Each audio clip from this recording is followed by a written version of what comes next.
Assalamualaikum warahmatullahi wabarakatuh. Waalaikumsalam warahmatullahi wabarakatuh. Alhamdulillah, mudah-mudahan kita hari ini senantiasa dilindungi oleh Allah Ta'ala, diberi kesehatan, ditetapkan iman, Amin, Islam ya dan Allah, ihsan amin. kita, amin.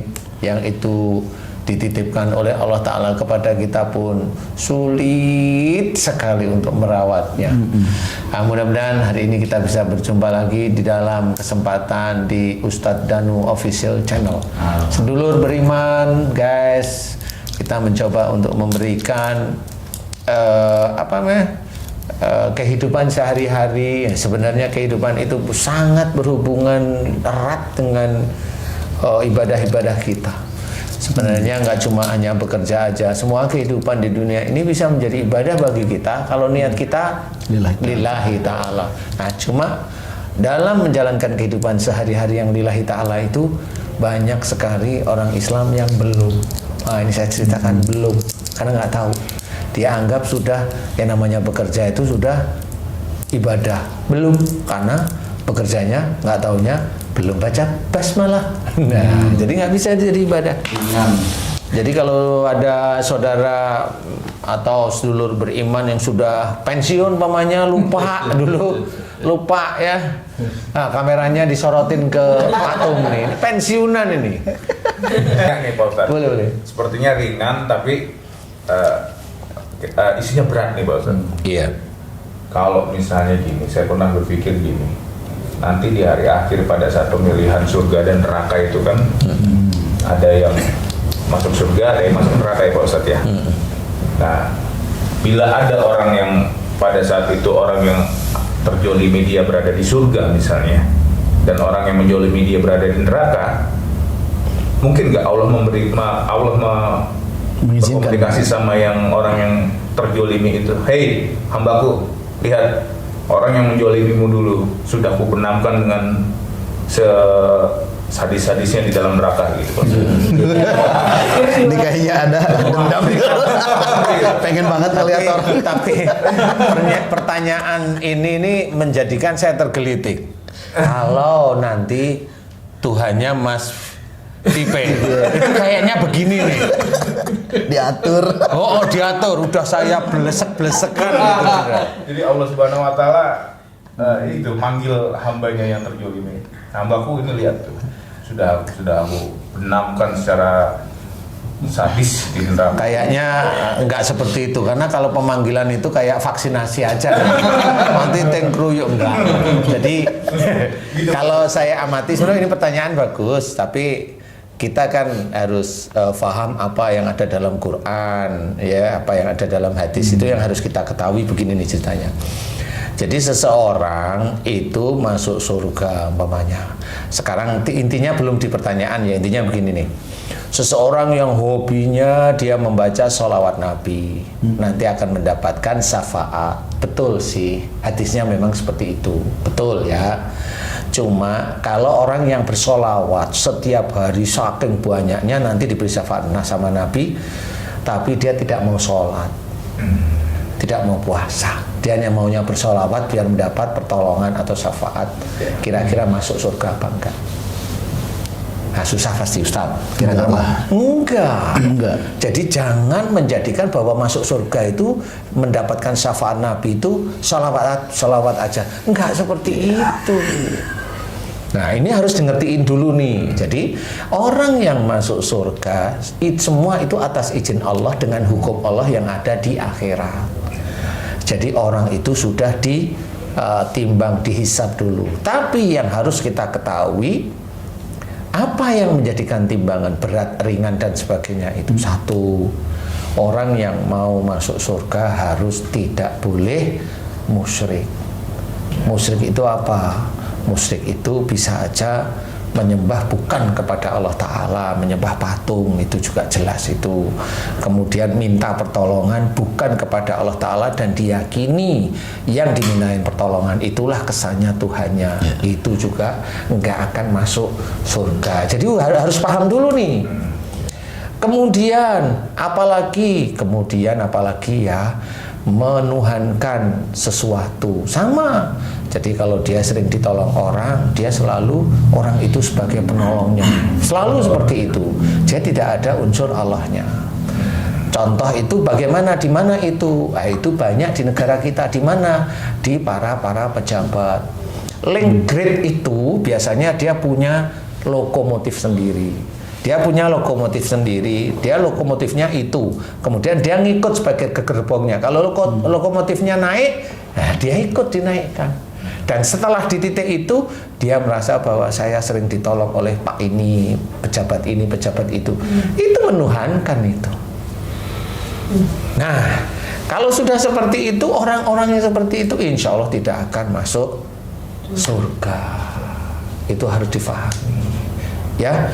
Dan kalaupun umpamanya dia melakukan sering kedukun yang saya sering cerita di YouTube, di MNC TV, saya cerita MNC loh di sini, saya promosi di MNC, biar difahami sama teman-teman program itu bahwa kita itu juga promosi dan nggak perlu bayar kan gitu ya. Jadi di MNC TV sendiri saya tuh menceritakan bahwa cara-cara ngajinya itu tetap harus ketauhidan nomor 1, harus kuat sekali, dan jangan main-main. Kalau udah ngaji itu jangan main-main. Nah, di titik inilah yang harus kita ketahui bahwa sebelum ke pertanyaan ya Mas Vipe ya, jadi mana yang ini aman dulu nih? Aman dulu ini mana nih? Jadi kalau dia itu melakukan kemusyrikan, kemudian di sejumlah waktu hidupnya dia nggak pernah mohon ampun kepada Allah Ta'ala, dia akan masuk neraka, tobatnya tidak diterima oleh Allah Ta'ala. Jadi orang musyrik itu dia bertobat nggak akan diterima sebenarnya, kecuali kalau dia tobat tentang musyriknya dan dia tidak mau melakukan lagi, dan itu dilakukan betul-betul tobatnya itu sekian tahun, Allahu a'lam, nggak tahu. Nah itu baru menjadi pertimbangan Allah. Ini di dunia loh ya, menjadi pertimbangan Allah. Nah sehingga siapa orang yang seperti itu? Karena orang itu pergi ke dukun, pergi orang pinter, dengan menulis ini bacaan-bacaan, surat-surat ditaruh di pintu, diyakini nanti jin itu tidak akan masuk dengan surat ini, itu sudah menuhankan surat. Itu tidak boleh sebenarnya, menuhankan surat. Nggak taunya surat itu diteliti isinya pengetahuan aja. Pengetahuan nanti ini masuk neraka ini. Nah ini kan pengetahuan loh, kok bisa ini begini, kok jin nggak bisa masuk. Nah itu tidak boleh seperti itu. Nah di situ itu memang butuh seseorang yang bisa menerangkan betul-betul. Jadi tidak sifatnya doktrin, betul Ustaz ya? Betul. Jadi sebenarnya Islam itu bisa difikirkan, real. Jadi tidak doktrin, tidak ini kalau mau menghancurkan jin baca ini, bukan itu. Lah kalau mau menghancurkan jin baca ini, lah repot. Nanti wa ma khalaqtul jinna wal insa illa liya'budun, nggak kepake itu. Padahal itu ayat Allah. Dan tidak aku ciptakan jin dan manusia kecuali untuk beribadah padaku, kata Allah. Berarti jin dan manusia itu harus beribadah kepada Allah. Nah namanya salah satu ibadah pada Allah Ta'ala adalah membaca Quran. Lah kalau ada orang membaca surat dalam Quran, jinnya itu hancur, mati, berarti apa yang diomongkan orang tersebut berarti nyalai firman Allah Ta'ala tersebut. Kalau udah nyalai berarti orang tersebut bisa dikatakan ngawur. Itu nyalai firman tersebut. Berarti kalau hanya orang membacakan surat itu jin langsung hancur. Lah nanti kalau jin masuk Islam dia baca Quran hancur sendiri juga. Nah ini nggak pernah dipikirkan oleh orang-orang Muslim yang mengandalkan baca ini hancur, baca ini luluh, baca ini, baca ini, baca ini begitu. Enggak, itu namanya doktrin. Enggak, jin itu sifatnya kayak manusia. Orang yang non Muslim, kalau kita membaca ayat kursi, dia kalau dia nggak merasa tersinggung ya diem aja di sebelah kita, nggak merasa kepanasan. Nah itu coba serius. Nah disinilah harus kita ketahui bahwasanya kemusyrikan itu jangan kita lakukan. Memang salah satu tugas saya adalah mengingatkan kemusyrikan itu jangan dilakukan. Kenapa? Saya memahami bahwa orang yang musyrik itu tidak bisa masuk surga. Makanya saya gencar agar saudara-saudara kita yang muslim itu faham kembali ke jalan Allah. Itu sebenarnya salah satu yang saya ceritakan, salah satu yang saya berikan di MNC TV, di YouTube kita, sebenarnya itu. Musyrik tinggalkan dalam bentuk apapun. Mungkin juga begini Ustaz, di benaknya masyarakat itu yang namanya musyrik atau syirik itu adalah kalau datang ke dukun. Nah, jadi tidak terfikirkan kalau dia membaca sesuatu diniatkan untuk ini, kemudian dia meyakini bahwa dengan itu, dengan bacaan Bisa, itu, ya. nah, dia tidak paham bahwa sebetulnya itu pun menjadi syirik sebetulnya. Bener. Contoh hal yang sangat mudah. Kita makan, setelah makan kita seger. Kamu habis makan ya? Iya. Kok seger? Oh, makanannya bergizi. Dia meyakini bahwa makanan itu yang membuat dia segar, padahal Allah yang membuat segar. Allah yang mengizinkan yang segar dan sehat. Nah, itu. Bener. Jadi pemahaman syirik yang saat ini terjadi di masyarakat itu kalau datang ke dukun. Ya, tapi membaca ini itu kemudian dia meyakini bahwa ada kekuatannya, dia anggap tidak syirik. Itu mungkin Ustaz. Iya, nah itu yang harus kita jelaskan, dan itu termasuk yang sir. Iya, sir, betul. Itu yang tidak kelihatan. Nah, kalau kita sudah membahas di situ, baru membahas ceritanya pertanyaan Mas Vipe tadi. Jadi orang yang didolimi itu melakukan syirik enggak? Kalau dia juga melakukan syirik, nanti ketemu berdua di neraka. Nah, itu harus ngumpulnya di situ ya. Jadi jangan keegoan karena kita itu didolimi terus kita wah besok saya masuk surga. Nanti dulu, tidak hanya baru didolimi sekali langsung merasa masuk surga. Padahal yang dikerjain itu cari rezekinya ngikut sana, ngikut sini, sama istri melintir istri sampai kurus kering. Karena apa? Nggak taunya yang kerja istrinya. Ini jadi mana ini? Lah kan akhirnya kan harus mikir juga. Oh iya ya.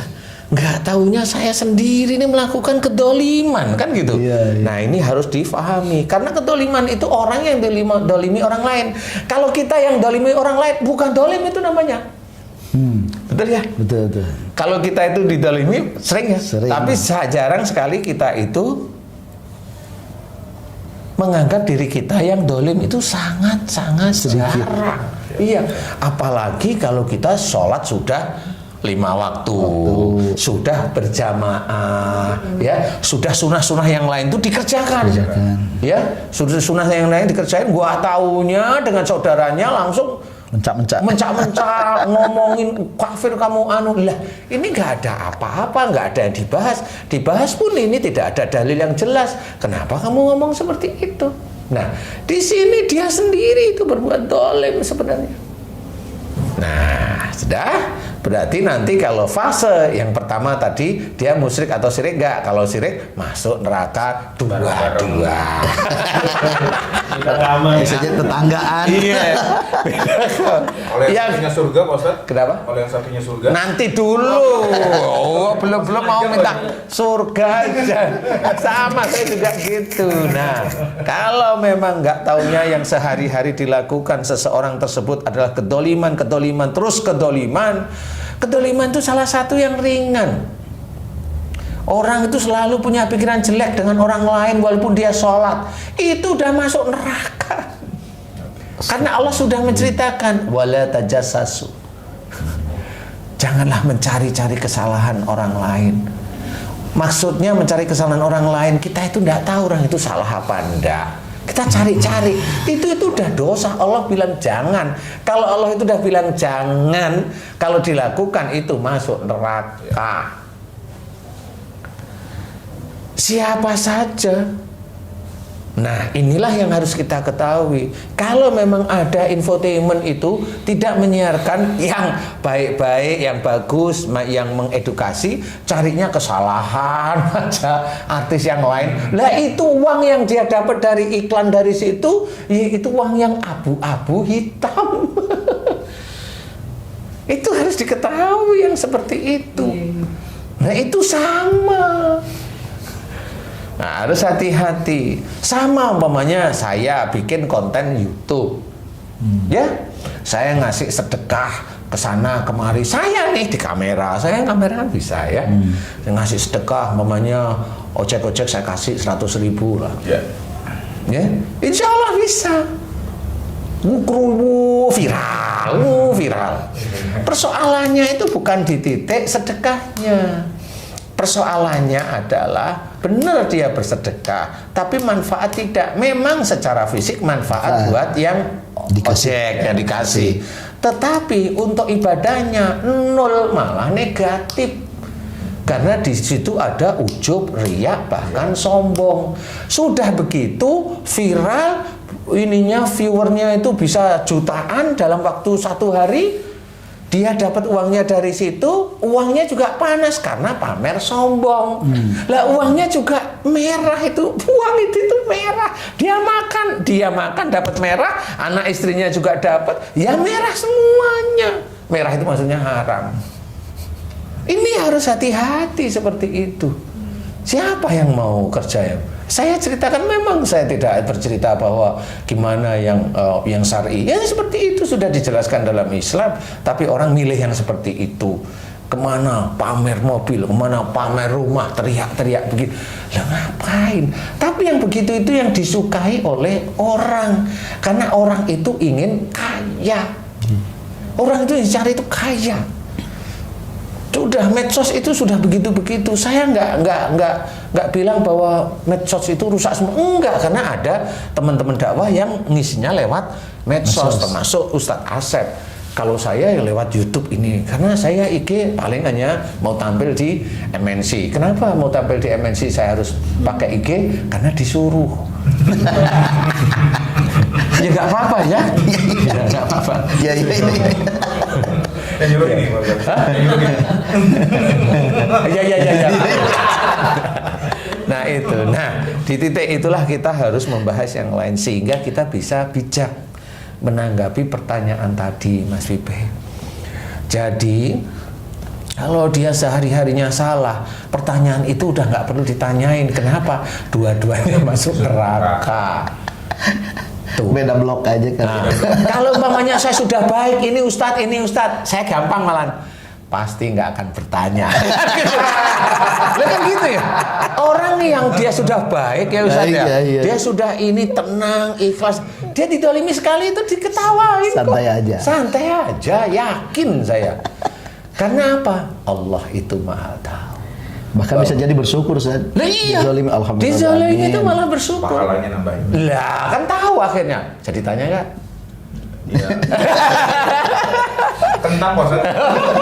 Betul. Jadi sebenarnya orang-orang Muslim yang belajar taat pada Allah Ta'ala itu sebenarnya harus tahu bahwa seseorang yang didolimi oleh orang lain itu ujian bagi dirinya. Nah ujian itu insya Allah pasti tidak akan membebani karena sudah diceritakan oleh Allah Ta'ala. Ya Ustaz sudah hafal lah kita itu. La yukallifullahu nafsan illa wus'aha.